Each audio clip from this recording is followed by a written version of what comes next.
কোচবিহার দক্ষিণ ৫ নম্বর শহর মণ্ডলের পক্ষ থেকে শুক্রবার একটি বিশেষ গাছ মায়ের নামে বৃক্ষরোপণ কর্মসূচি পালন করা হয়। পরিবেশ সংরক্ষণ ও সামাজিক সচেতনতার বার্তা ছড়িয়ে দিতে আয়োজিত এই কর্মসূচিতে বিভিন্ন স্থানে চারা গাছ রোপণ করা হয়। অনুষ্ঠানে উপস্থিত ছিলেন প্রাক্তন বিধায়ক নিখিল রঞ্জন দে, কোচবিহার জেলা সভাপতি অভিজিৎ বর্মন এবং কোচবিহার দক্ষিণ মণ্ডলের সভাপতি গদাধর দাস। বক্তারা তাদের বক্তব্যে বলেন, প্রকৃতি রক্ষায় বৃক্ষরোপণের বিকল্প নেই। গাছ মায়ের নামে এই ধরনের উদ্যোগের মাধ্যমে সাধারণ মানুষের মধ্যে পরিবেশ সচেতনতা আরও বৃদ্ধি পাবে বলে তারা আশা প্রকাশ করেন। এদিন কোচবিহার বিজেপি জেলা সভাপতি অভিজিৎ বর্মন কি জানিয়েছেন শুনুন।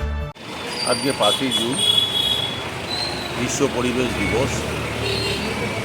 এই বিশ্ব পরিবেশ দিবস 1972 সালে ইউনাইটেড নেশনস এর উদ্যোগে United Nations confederation on the human environment অনুষ্ঠিত হয় এবং তারপরে থেকে 1974 সাল থেকে আমাদের এই বিশ্ব দিবস 5ই জুন পালিত হয়।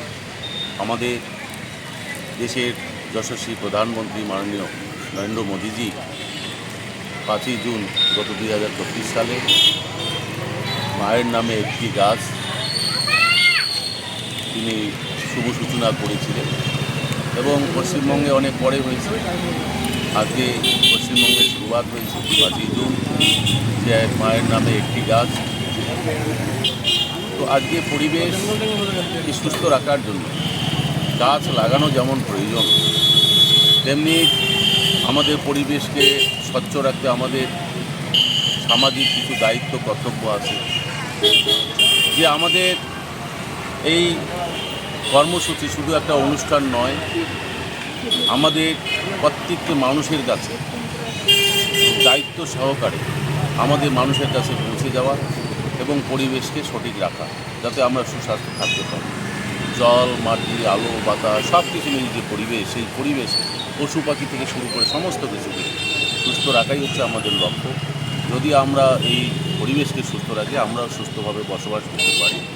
কিন্তু আমাদের সেই ক্ষেত্রে যে পরিবেশ যাতে দূষিত না হয় সেদিকেও আমাদের লক্ষ্য রাখতে হবে। যেমন কলকারখানা থেকে গাড়ি ধোয়ার বিভিন্ন রকম গাড়ি ধোয়া থেকে শুরু করে যে দূষিতটা হচ্ছে, সেটাও আমাদের সতর্ক করতে হবে, মানুষকে সতর্ক করতে হবে।